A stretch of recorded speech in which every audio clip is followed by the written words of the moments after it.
All right, here we are, fans. We are at Kirkpatrick's Nursery. Okay, excellent place to come if you're in southeastern Pennsylvania.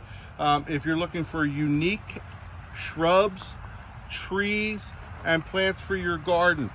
So this September and October, I know they're going to have a nice sale. So make sure you look at Kirkpatrick's Nursery. You can find them on Facebook as well. You can message me for details on their big sale this fall. Oh my goodness, what a great variety of plants and shrubs and trees they have here. And they've supported our program for years now. And what I like about this nursery is, they grow and graft a lot of their own stuff, but they have so many unique varieties of plants and shrubs. And with having that different, or access to that different varieties of trees and shrubs, you can do some wonderful plantings. So anything from full shade to full sun. As you can see, we're in shade here. And as we talked about in some of our previous videos, we talked about different hydrangeas.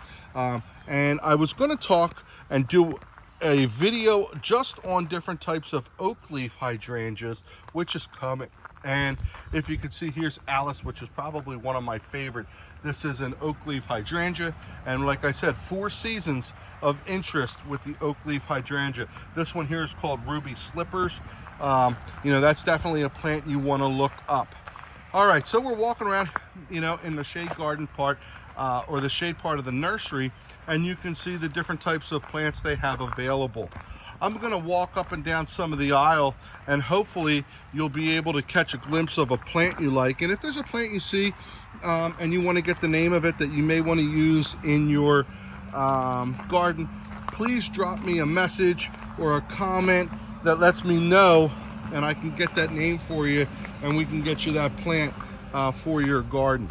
So as we're walking through here, you can see all the different, varieties of plants. And in a video I posted yesterday, we talked about the hydrangea paniculata and how I've never seen the red or cream the cream flower turn red.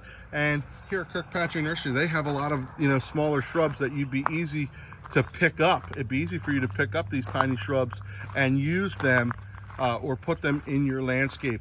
Tons of boxwoods, evergreens, all different varieties. The nice thing about them being container plants, they'll be easy for you to move around your garden. And once again, a nice variety of evergreens. This green giant plant here is an excellent plant. And to talk a little bit about the green giant conifer, people used to use Leland cypress a lot of times to in their gardens for shade. And what I found with Leland cypress is it sends up more than 1 liter up the tree. So when you get snow or heavy rain, you get a lot more damage. Where the green giant has 1 central leader that grows up, and that central leader then makes the tree more sturdy, also more symmetrical. I love the look of the green giant. I love the fact that it is a fast growing. So I've used them in my own landscape because they grow so fast. I want to say if I'm a guessing person, they grow once they're established 3 feet a year. Some people said they even grow 5 feet a year. So walking through one of the hoop houses, here's some more hydrangeas. This is a nice one. It's called Invincible Wee White, and it gets a nice white flower to it, and they've got plenty here. So if you're in southeastern Pennsylvania and you have some free time and you want to drive down here, it definitely would be worth your while. I just did another video on Wedgwood Gardens, which is literally half a mile down the street. So you could come knock out 2 nurseries in one day and see some amazing plants. So walking through the hoop houses, you get to see all the different plants they started, the different sizes. We're going to come down here, and crepe myrtles right now in Pennsylvania are really doing their thing. And I'm hoping that my camera, this Apple, phone that I'm using, can do this crepe myrtle justice. The color on this is absolutely amazing. Here's another crepe myrtle over here, which, you know, the flower's nice, but what really makes this interesting is the new growth, how it gets that maroon color. Just an interesting plant to add to your landscape.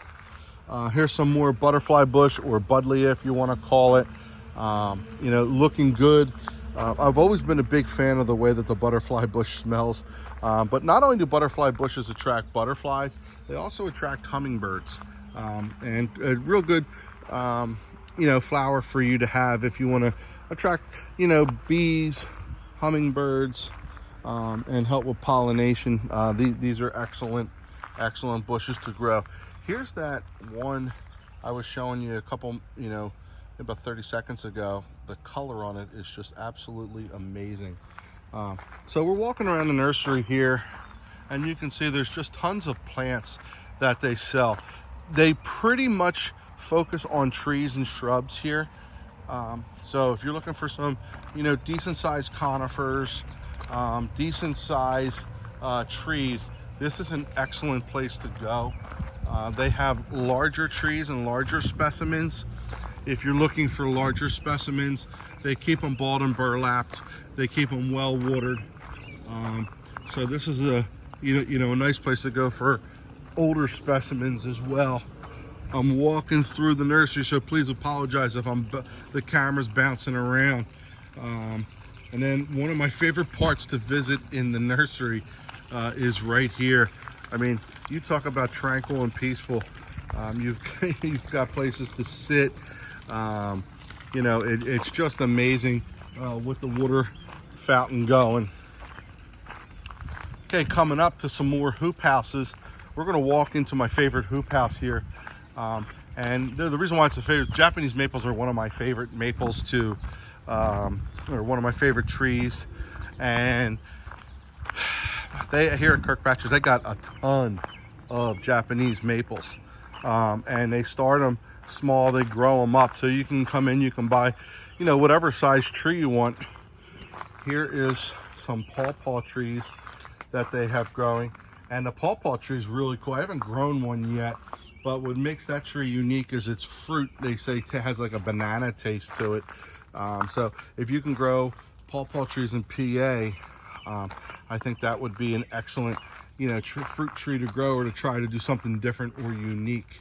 They have a great assortment of red buds here, okay? And the red bud tree, they told me, was their fastest selling tree this year.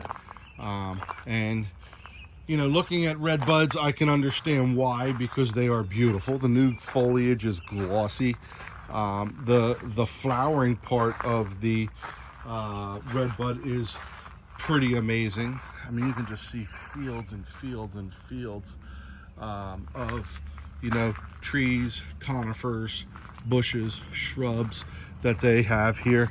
Here's a little interesting spot here. It's got, you know, your red buds, and then right next to it, it's got some Japanese maples. And I'm not sure if the color of these Japanese maples are this way because it is in a hoop house or a shade house with a shade cloth, or if that's the actual, you know, color of the maple. Here are some paper bark maples that they've started. And what's awesome about this is you can already see that the bark is exfoliating at this young age. So definitely one of, you know, the nicer trees to have in your landscape is a paper bark maple. This is an autumn moon maple, and this is not the camera playing tricks on you. This is the actual color of this tree. Autumn moon is a beautiful Japanese maple to get, and you know, it glows out in the landscape. My recommendation would be for you to plant it in a morning sun, afternoon shade type situation, because if it is in a situation where it's getting afternoon sun, a lot of times that yellowish red color will burn out on the leaves. So you know, try to plant it in a location where, you know, that doesn't happen. Coming through, here's a conifer hoop house, and they've started a lot of these young conifers, and they're not for sale yet, but wait till they get a decent size, and then you'll be able to come in and get some really unique specimens to add to your landscape. I just love it. I mean, I look to the left, I look to the right, and there's just some things that are absolutely stunning and amazing. And I just want to show you this. This caught my attention. Here's this pink butterfly bushes, pink buddleia, and I mean, that's almost like a perfect flower. So if you like that and you like those kinds of things, you know, that's a, you know, butterfly bushes are definitely cool to get. There's a purple one over here. Let's see if my camera skills, boom, worked. So if you, like I said, if you like that, you know, this is a great place to come. Looks like there's some smaller pines that they've started. This is a pretty cool place, man. I would walk through the whole thing, but I have a feeling I'm going to shut this video down after this last hoop house here. You see some more oak leaf hydrangeas. He's got some dogwoods going. These oak leaves are in barrels right now, which will make it for easy transporting and easy planting. I'm not sure of the cultivar on these, but absolutely beautiful. Here's some more, looks like lace cap hydrangeas, and you know, bigger sizes. You know, they're almost like a statement plant already. Here's some more Japanese maples, and these are mature trees. So, you know, you could put this in and right away, you know, it sticks out in your landscape. A dwarf ginkgo biloba tree, pretty cool. You know, you can see, you know, these are harder trees to get. You don't find many dwarf ginkgo bilobas around. Most of those trees get pretty big and they grow pretty fast. That tree does not. He's got growing fields, and like I said, it goes on forever and ever and ever here. Really large garden space. He grows, he's got field grown. He also does container grown. So come on up to Kirkpatricks, take a look. If you like the video, please click on the subscribe button. If you have comments, please post your comments. It was great. You know, thank you for everyone, you know, who came in and listened to what I have to say about Kirkpatricks Nursery. Hopefully I'll see you there. Talk to you later.